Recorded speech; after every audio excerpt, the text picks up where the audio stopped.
안녕하세요. 인티제 파괴 5분 책 요약입니다. 출퇴근길에 귀를 통해 간단하게 인문학적 소양을 쌓고 현대 지식인으로 거듭나기 위한 INTJ의 발버둥입니다.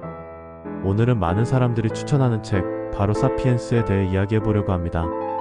사피엔스는 인간의 역사, 그리고 우리가 지금까지 살아온 방식에 대해 매우 중요한 질문을 던지는 책인데요.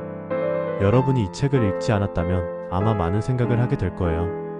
그래서 오늘은 사피엔스의 핵심 내용을 정리해서 마치 친구에게 이야기하듯 쉽게 풀어보겠습니다. 함께 떠나볼까요? 일부 인간은 원래 어떤 존재였을까? 먼저 사피엔스는 인류의 시작부터 다룹니다. 우리가 어떻게 지금의 위치에 오게 되었는지 그 과정을 말이죠.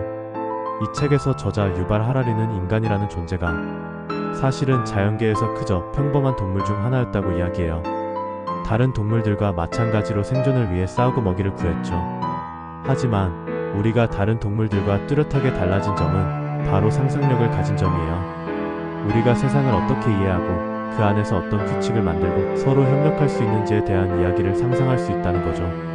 하라리는 이 점을 굉장히 중요하게 다루고 인간이 이 능력을 통해 가상의 세계를 창조해 나간다고 말해요. 예를 들어 돈이나 기업, 국가와 같은 것들은 모두 우리가 만들어낸 상상에서 비롯된 개념들이죠. 우리가 그것들을 믿고 함께 협력하면서 문명을 만들어 나간 거예요. 이 상상력이 인간을 다른 동물들과 구별짓는 중요한 요소라는 거죠. 2부 농업혁명, 인류의 전환점. 다음으로 이 책에서 중요한 부분 중 하나는 농업혁명이에요. 약 1만 년 전 인간은 수렵과 채집을 하며 자연과 가까운 관계를 유지했었죠. 그런데 농업이 등장하면서 인간의 삶은 크게 변하기 시작해요. 하라리는 이 시점을 인류 역사에서 가장 중요한 전환점 중 하나로 봐요. 농업은 먹을 것을 안정적으로 공급할 수 있게 해줬고 그 덕분에 인구가 급격히 늘어났어요. 하지만 이로 인해 또 다른 문제들이 발생했죠. 사람들은 이제 자원을 관리해야 했고 정착하며 마을을 이루고 때로는 서로 싸우기도 했죠. 농업 덕분에 문명이 발전했지만 동시에 불평등과 질병, 전쟁 같은 부정적인 면도 함께 생겨났다는 거예요. 농업혁명이 인간의 삶을 편리하게 만들었지만 동시에 인간이 자연을 지배하려는 욕망을 키워나갔다는 점에서 큰 변화를 가져왔다고 할 수 있습니다. 3부 과학혁명, 인간의 사고를 바꾸다. 그리고 다음은 과학혁명입니다. 과학이 등장하면서 인간은 더 이상 신이나 전통적인 믿음에 의존하지 않게 됐죠. 하라리는 과학혁명이 인간의 사고방식을 근본적으로 바꿔놓았다고 설명해요. 인간은 이제 알 수 없다는 것을 인정하고 더 많은 것을 알아가기 위해 노력하게 되죠. 과학혁명은 우리가 우주를 탐험하게 만들었고 질병을 치료할 수 있는 방법도 찾았죠. 우리가 태어나서 죽을 때까지의 생애를 더욱 통제할 수 있게 된 거죠.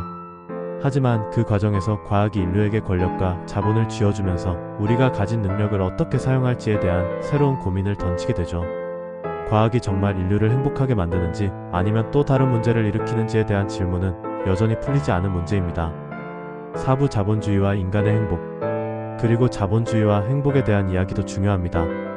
인간은 과학과 기술을 발전시키면서 더 많은 것을 원하게 되었고 이 과정에서 자본주의가 등장해요. 자본주의는 돈을 중심으로 돌아가는 경제체제인데 이것이 어떻게 사람들의 삶을 지배하게 되었는지를 하라리는 깊이 있게 다뤄요. 하라리는 자본주의가 인간에게 풍요를 가져왔지만 동시에 사람들을 끊임없이 더 많은 것에 대한 욕망에 사로잡히게 만든다고 말해요. 그 결과 사람들은 행복을 추구하지만 그 행복이 물질적인 것에 의존하게 되고 진정한 의미에서의 행복은 점점 더 멀어지는 듯한 느낌을 받게 된다는 거죠. 5부 결론, 인류의 미래는?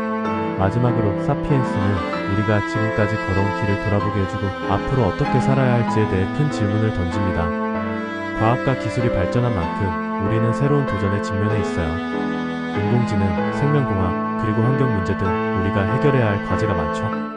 하라리는 우리가 인간으로서의 정체성을 지키면서도 어떻게 지속 가능한 미래를 만들 수 있을지에 대해 고민해야 한다고 말합니다. 마무리. 결국 사피엔스는 단순히 인류의 역사책이 아니라 우리가 지금 어떤 길을 가고 있고 미래에 무엇을 선택해야 하는지에 대한 깊은 통찰을 제공합니다. 이 책을 통해 우리는 과거의 인간과 현재의 인간이 어떻게 다르게 살아왔는지 그리고 앞으로 어떻게 살아가야 할지에 대해 다시 한번 생각해 볼 수 있는 기회를 가지게 됩니다. 여러분도 사피엔스를 읽고 이 책에서 제시하는 많은 질문들을 한번 곰곰이 생각해보세요.